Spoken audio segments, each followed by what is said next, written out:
Hello friends, I am Reena Sambhare और आज का हमारा टॉपिक है लागत लेखांकन के सिद्धांत यानी कि प्रिंसिपल ऑफ कॉस्ट अकाउंटिंग। तो आइए शुरू करते हैं। लागत का संबंध उसके कारण से होता है। फर्स्ट पॉइंट है आपका, लागत का संबंध उसके कारण से होता है, यानी कि cost is related to its cases. एक लागत का यथासंभव अपने कारण से निकटतम संबंध होता है। कारखानों का किराया कारखानों से ही संबंधित है, कार्यालय से नहीं, अतः इसे कार्यालय व्यय में सम्मिलित नहीं किया जाता है। एक विशेष मशीन की मरम्मत का व्यय उसी मशीन पर डाला जाता है, किसी अन्य मशीन पर नहीं।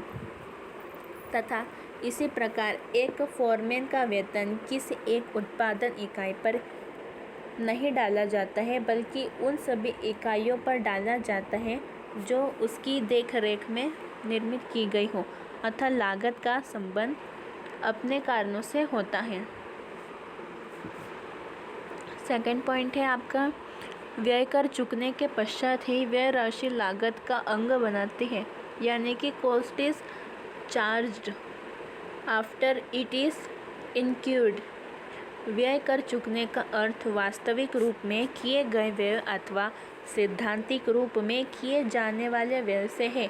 ऐसा व्यय जो हुआ नहीं है, लागत का अंकन नहीं बनता है। उदाहरण के लिए आप मान लीजिए कि उत्पादन वस्तु पर, जबकि वह वस्तु कारखाने में ही है, विक्रय व्यय नहीं डाला जा सकता, क्योंकि विक्रय व्यय यानी कि अपन ने जो सामान बेचा उससे जो अपने को व्यय प्राप्त हुआ वो विक्रय व्यय, क्योंकि विक्रय व्यय तो उन वस्तुओं पर ही डाला जाता है जो किसी बेची हुई वस्तु पर डाला जाता है। मैं इस पॉइंट को रिपीट कर देती हूँ एक बार। I repeat. उदाहरण के लिए उत्पादन वस्तु पर, जबकि वह वस्तु कारखानों में ही है, विक्रय व्यय नहीं डाला जा सकता है, क्योंकि विक्रय व्यय तो उन वस्तुओं पर ही डाला जाता है जो कि बेची जाती हैं। तीसरा पॉइंट है आपका इसका, असामान्य लागतें लागत लेखांकन में सम्मिलित नहीं होती। इसका अर्थ ये है कि अग्नि प्रकोप या फिर चोरी या फिर उपद्रव, हड़तालें व दुर्घटना आदि असामान्य कारणों से हुई हानि को ही लागत उत्पादन पर नहीं डाली जा सकती, क्योंकि उनका संबंध उत्पादन की समस्या उनका उत्पादन की सामान्य क्रिया से नहीं है। असामान्य हानि को लाभ हानि खाते में दिखाया जाता है। इसी प्रकार वे वित्तीय व्यय या मदे व आय या मदे जिनका संबंध लागत अंकन से नहीं होता है, लागत में शामिल नहीं किया जाता है। यह आपका थर्ड पॉइंट कंप्लीट हो गया। फोर्थ पॉइंट में बोल देती हूँ। आपका फोर्थ पॉइंट है, भूतकाल की लागतें भविष्य की अवधि में चार्ज नहीं होती है, यानी कि ऐसे व्यय जो विगत अवधि के हैं और यदि उन व्ययों को उसी विगत अवधि में चार्ज नहीं किया गया है तो उन व्ययों को भावी अवधि में चार्ज नहीं किया जाता है, क्योंकि ऐसा करने से भावी अवधि का लागत विवरण पत्र ठीक लागत नहीं ज्ञात कर पाएगा।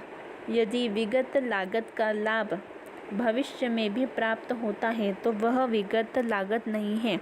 उदाहरण के लिए विज्ञापन व्यय जो स्थापित आयाम व्यय की तरह 3 से 5 वर्ष में चार्ज किया जाना है, तो वह विगत लागत में नहीं किया जाएगा। फिफ्थ पॉइंट है आपका, रूढ़िवादिता के सिद्धांतों का लागत लेखांकन में स्थान नहीं होता है, यानी कि the concept of conservation has no place in costing. वित्तीय लेखों में अंतिम स्टॉक लागत मूल्य या बाजार मूल्य जो भी कम हो, इनके सिद्धांत पर मूल्यांकित होता है, परंतु लागत लेखों में यह स्टॉक केवल लागत मूल्य पर ही मूल्यांकित होता है। वित्तीय लेखों में लाभ घटाकर दिखाने में गोपनीय संचित यानी कि सीक्रेट रिजर्व बनाने की प्रवृत्ति पाई जाती है, परंतु ऐसा लागत लेखांकन में नहीं होता है। यदि लागत लेखांकन में इन प्रवृत्तियों का स्थान दिया जाए या दिया जाता हो तो इसका उद्देश्य ही समाप्त हो जाता है। तो लागत लेखांकन दोहरी प्रविष्टि सिद्धांत पर ही आधारित होता है। सिक्स्थ पॉइंट है आपका लागत लेखांकन दोहरी प्रविष्टि सिद्धांत पर ही आधारित होता है, यानी कि accounting for cost is based on double entry principle. जैसे कि वित्तीय लेखांकन दोहरी विशिष्ट प्रणाली पर आधारित होता है, वैसे ही लागत के लेखे भी डेबिट क्रेडिट के सिद्धांत पर इस प्रणाली में रखे जाते हैं। तो फ्रेंड्स, मेरा ये टॉपिक कंप्लीट हो गया है प्रिंसिपल ऑफ कॉस्ट अकाउंटिंग का, यानी कि लागत लेखांकन के सिद्धांत।